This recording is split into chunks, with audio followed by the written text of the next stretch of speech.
Bonjour à tous et bienvenue dans cette nouvelle vidéo. J'ai mis mon petit pull Batman car aujourd'hui on va parler de Batman au cinéma. Pour la simple et bonne raison que mercredi sort le film The Batman qui est un énième film du Bat au cinéma et j'avais vraiment envie de faire avec vous une sorte de rétrospective de ce qu'avait pu être Batman au cinéma avant. Quelles sont mes expériences aussi et quelle est, disons, ma version de Batman favorite et quelle est la vôtre également. Donc n'hésitez pas à me laisser en commentaire votre version de Batman favorite. C'est quand même aujourd'hui plus de 10 films, donc c'est énorme. Batman est vraiment très présent dans nos cinémas et ce depuis maintenant longtemps et j'avais vraiment envie d'en parler avec vous. Donc petit café comme d'habitude et nous on se retrouve juste après le générique.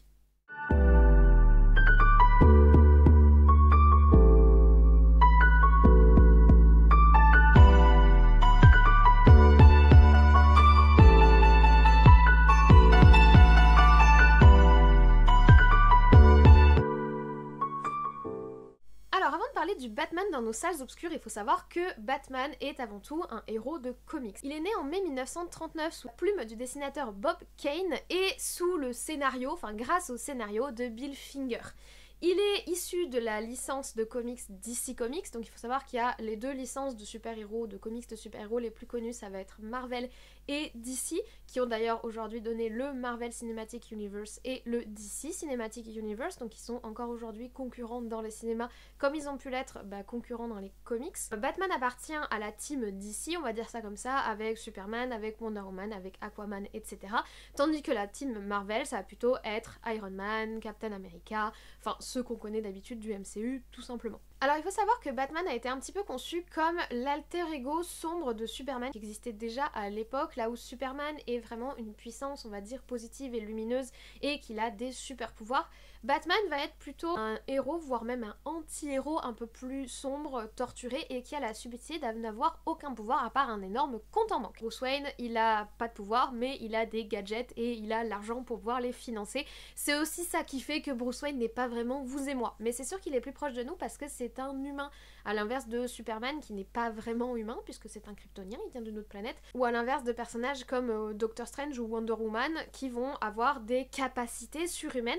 Batman, c'est quelqu'un de normal, mais qui a un projet et qui a un énorme compte en banque grâce à papa et maman. Ça aussi, ça joue, il faut en parler. En parlant de papa et maman, Bruce Wayne, donc l'identité secrète de Batman, c'est surtout une histoire classique qui est la même, quelles que soient les versions, c'est-à-dire que Bruce est l'enfant issu de la famille très célèbre et très riche famille Wayne, qui a Wayne Enterprise et qui a aidé à la construction de la ville de Gotham City, donc la ville imaginaire qui ressemble beaucoup à des villes comme New York évidemment, donc plutôt des villes américaines, mais la ville imaginaire de l'univers de Batman. La subtilité de l'histoire de Batman, c'est que jeune, le petit Bruce Wayne va assister à la mort de ses deux parents et ça va un petit peu mener à la personne qu'il est à ce jour, c'est-à-dire quelqu'un d'un petit peu amer qui cherche la vengeance, qui cherche à aider la ville mais tout en punissant le crime. Batman, ça va vraiment être ce qu'on va appeler un justicier, donc une personne qui rend la justice à la place de la justice.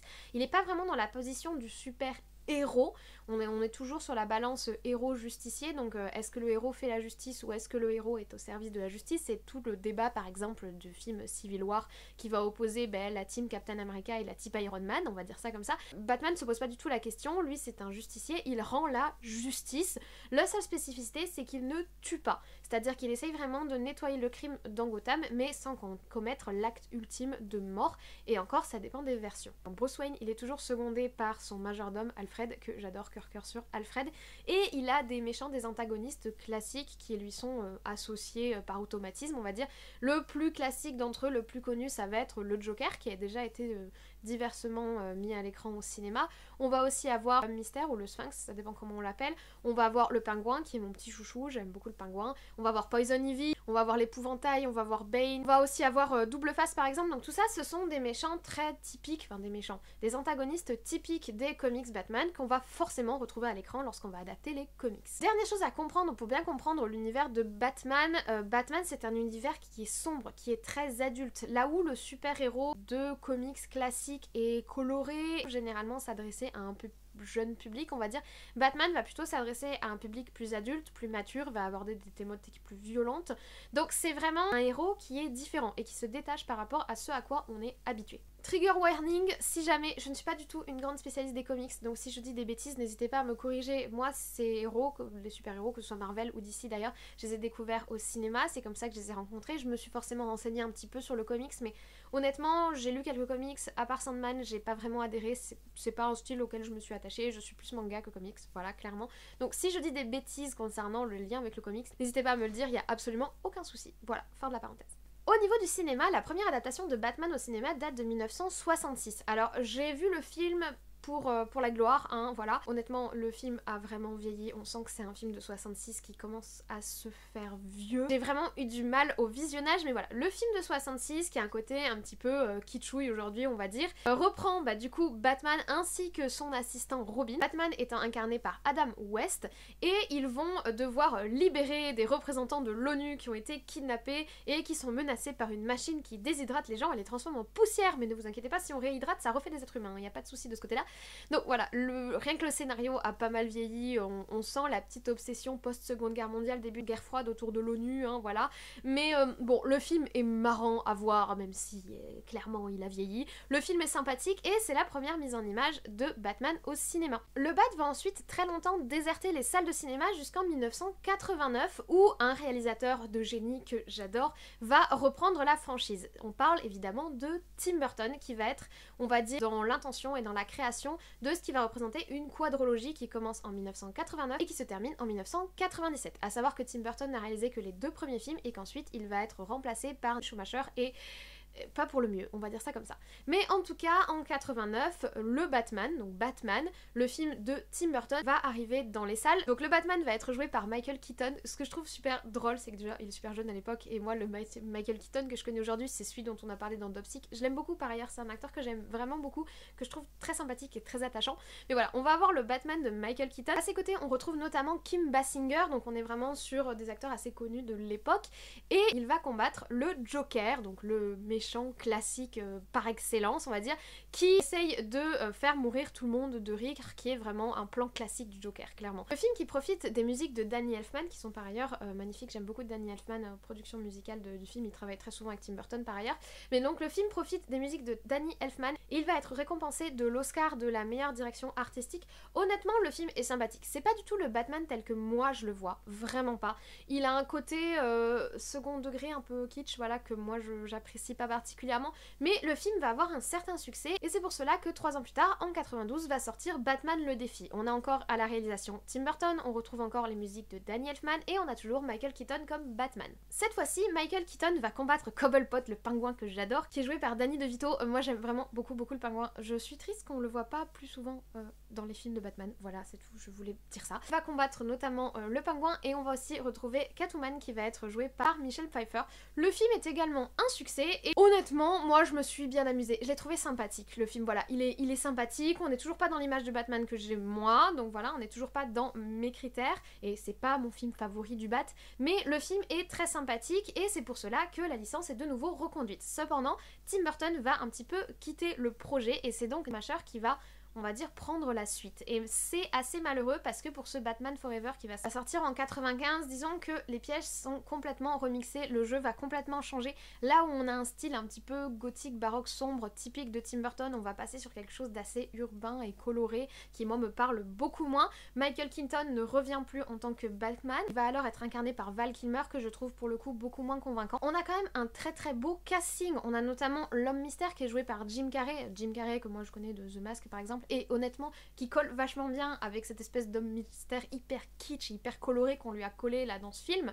Mais bon voilà, le côté sombre du Batman se perd un petit peu dans ce nouveau film de 95, malgré un double face plutôt bon par Tommy Lee Jones et malgré la présence de Nicole Kidman que j'aime beaucoup. J'ai pas été convaincue par le film très honnêtement et d'ailleurs box office non plus. Le film a pas mal tourné on va dire, mais il était bien en dessous des 2 premiers en tout cas qui avaient été produits par Tim Burton. La Descente aux Enfers va s'achever en 97, donc ni Schumacher est toujours aux manettes, mais on change encore de Batman pour ce Batman et Robin qui va sortir dans les salles. On a choisi George Clooney comme Batman, alors là on n'a jamais fait moins convaincant me concernant. On va avoir l'apparition de Robin qu'on a déjà vu en fin du film Batman Forever, donc Dick Grayson. On va avoir des méchants dont Arnold Schwarzenegger qui joue Mr. Freeze. Non, voilà. On va avoir Uma Thurman qui est certes une femme magnifique mais que je ne trouve pas du tout convaincante en Poison Ivy, qui a un côté, je vois vraiment une femme étourdissante, vraiment déroutante et puis ultra machiavélique, et c'est pas du tout comme, je la vois pas du tout comme elle m'a été montrée dans le film. On va aussi avoir l'apparition de Bane ou de Batgirl. Rien de tout cela n'est très convaincant, le film est extrêmement burlesque, il respecte pas forcément l'œuvre originale, ni l'ambiance de Batman, ni le personnage de Batman. Et je crois que le film est l'un des plus mauvais films de tous les temps. Non, j'exagère réellement, mais voilà, le film va pas avoir le succès escompté et va vraiment faire sombrer la licence qu'avait débuté Tim Burton, qui finit plutôt mal. C'est clairement, c'était le film de trop. Ils auraient dû s'arrêter à Batman Forever, vraiment, ils auraient pas dû aller plus loin. Mais bon, ils l'ont fait, ce film existe, c'est devenu un nanar absolu, on va dire, et c'est aussi l'origine de très nombreux mèmes particulièrement drôles, donc c'est pas plus mal, mais bon, voilà. Disons que c'est clairement pas le film le plus réussi de la licence Batman, et c'est à cause de ce film que Batman va disparaître pendant quelques temps des écrans. Mais c'est plutôt pour la bonne cause, puisqu'en 2005, il va être repris par Christopher Nolan, et qu'on attaque un nouveau cycle pour le cycle Christopher Nolan. De 2005 à 2012, on est donc dans la période où le Batman va être dirigé par l'incroyable, le vénéré, le spectaculaire Christopher Nolan, qui est un de mes réalisateurs favoris. Christopher Nolan, c'est Memento, c'est Interstellar, c'est Inception, c'est Tenet plus récemment. Christopher Nolan, tout ce qu'il fait, j'adore, c'est UV, c'est QFD, voilà. Le Prestige aussi, j'adore. Donc voilà, j'aime énormément Christopher Nolan et il va nous offrir ce qui est, pour moi, avis extrêmement subjectif, la meilleure représentation de Batman au cinéma et l'une des meilleures trilogies qu'on ait vues au cinéma, clairement, avec la The Dark Knight Rises. Voilà, donc ça commence en 2005 avec Batman Begins, avec l'incroyable casting qui est pour moi le meilleur casting de Batman, puisqu'on va avoir Christian Bale qui est pour moi le Batman éternel. Pour le moment, rien ne l'a remplacé dans mon cœur. Voilà, pour moi, Batman c'est Christian Bale, c'est pas négociable en fait, clairement. Je trouve qu'il est exceptionnel, qu'il a été extrêmement bien casté, qu'il a vraiment cette tête de riche héritier torturé, clairement. Vous trouvez pas qu'il incarne le riche héritier torturé? Moi je trouve que vraiment il a ce truc, ce côté un petit peu mélancolique et mélodramatique et ultra beau gosse, et clairement tu le vois se balader dans les rues déguisé en chauve-souris, enfin voilà, il vit pour ça le mec, tu vois. Le casting est incroyable, et puis il n'y a pas que Christian Bale, je veux dire, on a comme antagoniste Ra's al Ghul qui est incarné par Liam Neeson, qui est énorme. Savoir que quand le film est sorti en 2005, moi j'avais 10 ans, je suis allée voir le film avec mon papy au cinéma et j'ai hyper flippé, mais le Bat m'a fait peur, Ra's al Ghul m'a fait peur, l'Armée des Ombres m'a fait peur, tout le monde m'a fait peur dans cette histoire, donc voilà, en tout cas ça fonctionne. L'ambiance ultra adulte, ultra sombre qui est donnée par Christopher Nolan a terrifié la petite de 10 ans que j'étais à l'époque, donc franchement le film a très très bien marché sur moi, il m'a vraiment marqué. C'est aussi pour ça, parce qu'il y a ce goût de nostalgie dans la saga de Christopher Nolan qui fait que forcément c'est le Batman pour moi, quoi, voilà, parce qu'il y a ce côté saveur d'enfance qui est difficile à remettre, clairement, mais le casting ne s'arrête pas là. On a Morgan Freeman qui est exceptionnel, on a Gary Oldman, on a Michael Caine en Alfred qui est juste génialissime. Le film est vraiment magnifique, les visuels sont sublimes, l'histoire nous est magnifiquement racontée, on s'attache aux personnages, à la fois on est torturé avec eux, il y a un côté vraiment sombre, puis l'image est très belle, et il y a ce côté réel qu'on nous montre, c'est-à-dire qu'il y a vraiment un côté ultra humain dans le Batman de Christopher Nolan, de Christian Bale, c'est-à-dire c'est complètement idiot, mais quand il va, vous savez, quand il se balade dans les surplus militaires là et qu'il dit cette voiture elle se fait en noir à Morgan Freeman, il y a vraiment un côté, au final c'est vrai, avec tous les outils high-tech et machin que possède l'armée et qu'il y a dans le monde, si tu es riche, tu peux dépenser sans compter et que tu as la carrure d'un Bruce Wayne, oui, Batman peut exister. Le Batman qui, quand il teste ses accessoires, tombe d'un immeuble et se fait ultra mal, et que c'est son majordome qui est obligé de venir le chercher. Ce Batman peut exister. Il a un côté tellement réel, tellement humain et tellement touchant d'une certaine manière, ce Batman de Batman Begins. Et puis même tout le début où il est dans cette prison à l'autre bout du monde, ce que Ra's al Ghul fait de lui, Ra's al Ghul c'est même pas forcément une force complètement négative. Vraiment, je trouve que la saga est super bien pensée, et encore, on n'est pas dans l'apothéose, parce que là nous sommes dans le premier film de 2005, et en 2008, Christopher Nolan récidive et nous offre The Dark Knight qui est juste exceptionnel, pas seulement grâce à Christian Bale, pas seulement grâce à l'univers qu'il a créé, mais surtout grâce à l'interprétation du Joker de Heath Ledger, qui est malheureusement mort avant la sortie du film, parce que c'est quelque chose de très triste je trouve, parce qu'au final il a eu son Oscar à titre posthume, je sais pas si ça s'est fait beaucoup de fois d'ailleurs ce truc d'Oscar à titre posthume, mais il a eu son Oscar à titre posthume pour cette interprétation qui est incroyable clairement, et je me demande que ça aurait pu changer à sa vie en fait, de savoir que l'investissement qu'il a donné dans son jeu du Joker dans ce film, ce que la reconnaissance, c'est-à-dire qu'il va y avoir des fans, qu'il va y avoir du milieu du cinéma, qu'il va y avoir du monde entier en fait. C'est une des plus belles pour moi interprétations d'acteurs au cinéma. C'est vraiment, ce Joker est bouleversant, et le film Le Joker qui est sorti récemment n'a pas détrôné celui de Dark Knight. Donc voilà, on va voir cette interprétation qui est légendaire, iconique, indétrônable. On a un film qui est incroyable, clairement. En plus, avoir l'épouvantail de Cillian Murphy qui est ouf. Vraiment, le film est magnifique. Puis, il est bouleversant, il te prend aux tripes. Vraiment, pour moi, c'est l'apothéose de la trilogie de Nolan. C'est ce deuxième opus de 2008. Le revoir, c'est les frissons, quoi. T'as les frissons quand tu le revois. Les visuels sont ouf. Il est d'une humanité, d'une cruauté, d'une dureté, ce film. Et puis, il est beau et il est perturbant. C'est-à-dire, vraiment, j'ai adoré ce film. J'ai vraiment adoré ce film. Je suis pas la seule, puisque ça va être un énorme succès au box-office. En 2012 sort le troisième et dernier film de la trilogie de Christopher Nolan, et il faut savoir que c'est celui que j'aime le moins. Je sais pas si c'est parce que j'avais des attentes trop grandes après la sortie du 2. Le film a été complètement bouleversé, puisque ce Dark Knight Rises devait voir le retour du Joker en fait, mais bon, le Joker n'est plus là. Ils ont pas voulu remplacer Heath Ledger, ce que je trouve très élégant de leur part, et donc cette fois-ci on va tourner autour du personnage de Bane, qui va être joué par Tom Hardy, et qui honnêtement dans son visuel etc ne m'a pas du tout convaincue. On va aussi avoir l'introduction de Catwoman de Nolan, qui est jouée par Anna Thaoué, et là encore je suis pas convaincue par le casting, elle m'a pas... Catwoman pour moi c'est une femme d'une sensualité absolue, déroutante, etc. Et là on m'a pas du tout vendu ça, et j'étais pas subjuguée, clairement, j'étais pas du tout subjuguée, voilà. Beaucoup de choses dans le film m'ont déçu. Le casting de Marion Cotillard, alors Marion Cotillard, il faut savoir que déjà je ne l'aime pas beaucoup en tant qu'actrice, elle a fait de très bons films, dans La Môme elle est exceptionnelle, mais voilà, et puis elle a ce jeu d'acteur typiquement français qui moi ne me plaît pas. On va pas revenir sur la scène où elle meurt, où effectivement c'est un problème de sélection au montage, ou est-ce que c'était vraiment la meilleure version de ce qu'elle a pu offrir, parce que dans ce cas-là c'est super inquiétant. Et même dans tout le film, elle crève pas du tout l'écran. Moi il y a vraiment un problème d'équilibre dans ce film, on sent que c'était pas ça que voulait faire Christopher Nolan à la base. Le film est pas du tout mauvais, me faites pas dire ce que j'ai pas dit, mais il est très en dessous du Batman Begins et de The Dark Knight, et clairement c'est pas le meilleur des trois. Voilà, mais par contre il nous propose une conclusion de la saga qui est très belle, très élégante, qui est en suspens, qui est ouverte, avec une possibilité, ce potentiel Robin qu'on nous propose, et puis cette ouverture qu'on nous fait sur Bruce Wayne, etc. Et ils ont eu l'élégance de ne pas donner suite à cela. Faut savoir que la maison de production leur a proposé, en tout cas elle a proposé à Christian Bale, il l'a dévoilé dans une interview, elle lui a proposé de faire une suite, mais Christian Bale a dit qu'il respecterait du coup l'avis de Nolan, qu'ils avaient écrit une trilogie, qu'ils avaient terminé leur trilogie, et que ça n'irait pas plus loin. Et je trouve ça d'une grande élégance et d'un grand respect aussi pour les fans et les spectateurs, plutôt que de vouloir exploiter à tout prix le filon. Ils ont fait ce qu'ils avaient à faire, ils l'ont bien fait, ils nous ont vendu une des plus belles trilogies du cinéma, et ils sont partis avec élégance, la tête haute, et je trouve ça extrêmement respectueux.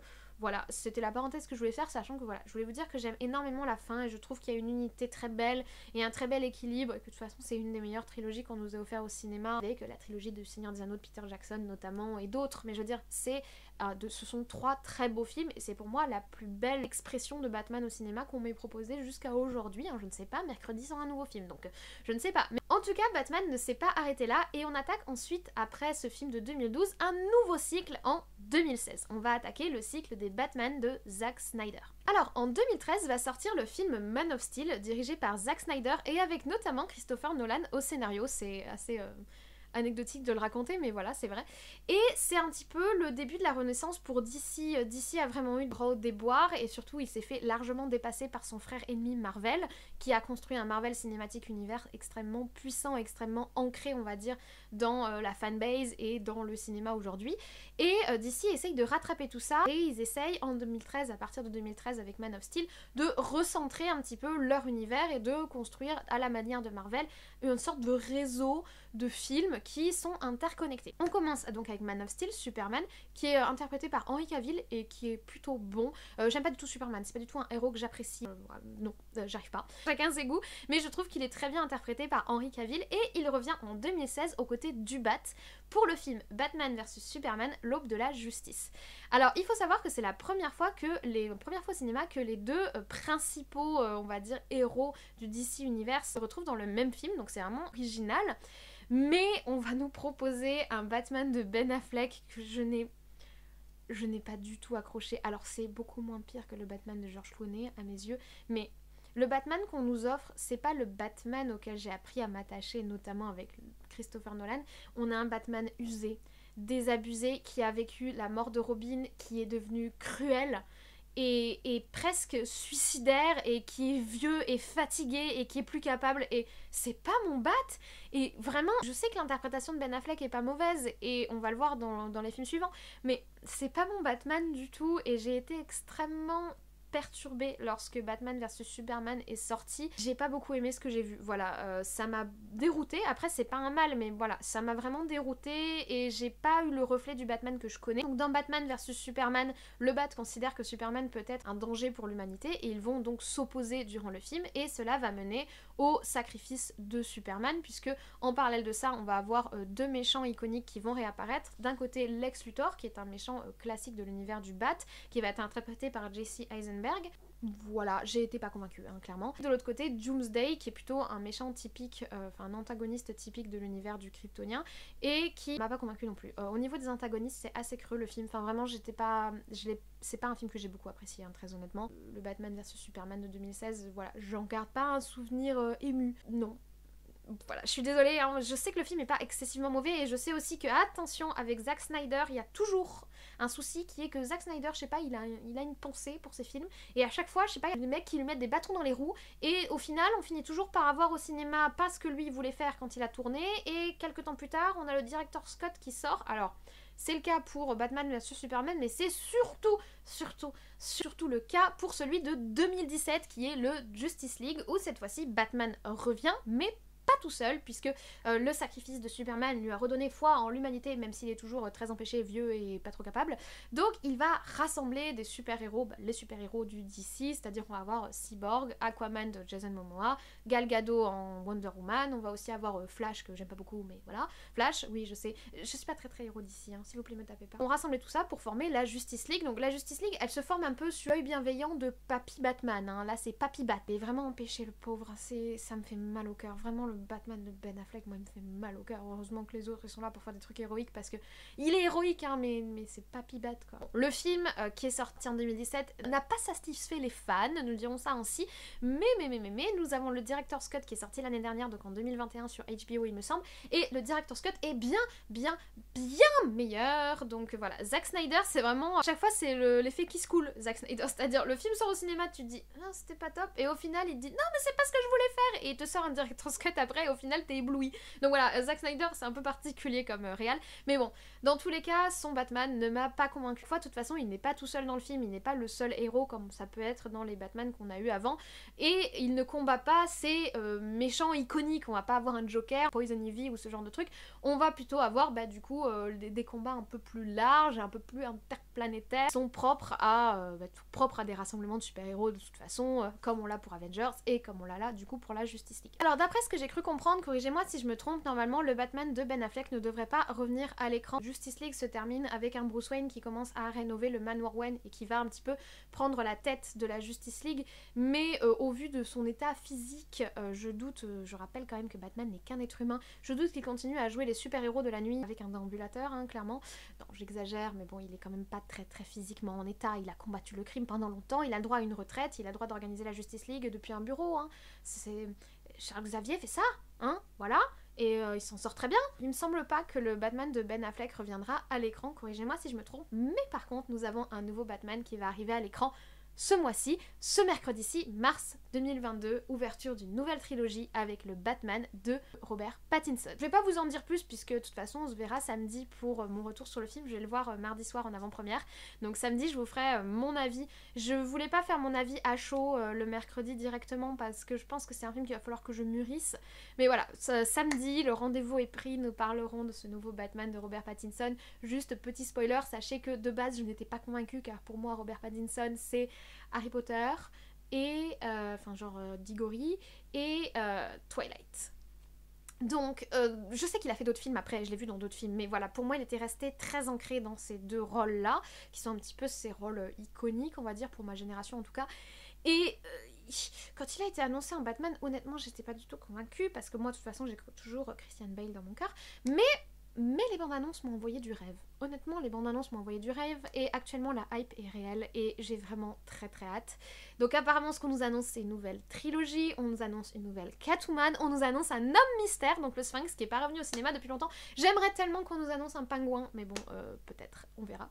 En tout cas, j'ai vraiment hâte, j'ai slalomé entre les spoils, j'ai essayé d'éviter toutes les annonces, donc je vais le découvrir avec l'esprit le plus ouvert possible et avec beaucoup d'enthousiasme mardi soir. J'ai vraiment hâte de vous en parler d'ailleurs, mais voilà, je voulais vraiment faire avec vous ce petit retour sur Batman au cinéma, à savoir que Batman c'est pas seulement des comics et des films, Batman ensuite il a complètement envahi la pop culture, il est un petit peu partout, il est sur mon pull, il est également dans les jeux vidéo, le très bon Arkham City qui est sorti en 2011 et ensuite il y en a d'autres qui ont suivi, il y a Arkham Knight en 2015, il y a Arkham Origin aussi entre les deux, je crois que c'est en 2013, ils sont très bons PS3, PS4, et Diana Derrière 1 qui est annoncé en juin 2022. Il va s'appeler Batman Gotham Knight, donc why not, je verrai, moi c'est plutôt des jeux que je regarde en let's play sur Twitch, voilà, je remercie d'ailleurs les gens qui jouent à ma place, moi j'ai pas le temps de le faire, donc merci à vous de jouer pour moi et moi je les regarde un peu comme des films en fait. Bref. Tout ça pour dire que ce sont aussi de très bons jeux. J'ai également beaucoup aimé le Batman qui est proposé dans le film Lego, il m'a fait beaucoup rire, il a un côté Dark Sasuke mélodramatique, drama queen que j'ai trouvé très drôle. Les jeux d'ailleurs Batman Lego sont assez fun également, voilà. Donc Batman c'est un peu tout aujourd'hui, il a complètement envahi la pop culture, il est omniprésent, c'est une icône de notre temps. Et je l'aime beaucoup et je trouve qu'il a déjà été adapté de façon atroce comme de façon juste exceptionnelle au cinéma. Donc j'avais envie de revenir là-dessus avec vous. Écoutez, vivement mardi soir pour moi et vivement samedi pour qu'on en parle ensemble de ce nouveau Batman qui nous arrive. Voilà, merci beaucoup d'avoir suivi cette vidéo qui doit être atrocement longue. Je verrai au montage, j'espère qu'elle fera moins de 30 minutes, mais bon. 10 films à vous parler et vous parler de mon amour pour Christopher Nolan et pour Christian Bale, forcément ça prend du temps. Mais j'espère que vous avez apprécié cette vidéo, j'espère que vous avez apprécié ce petit retour avec moi.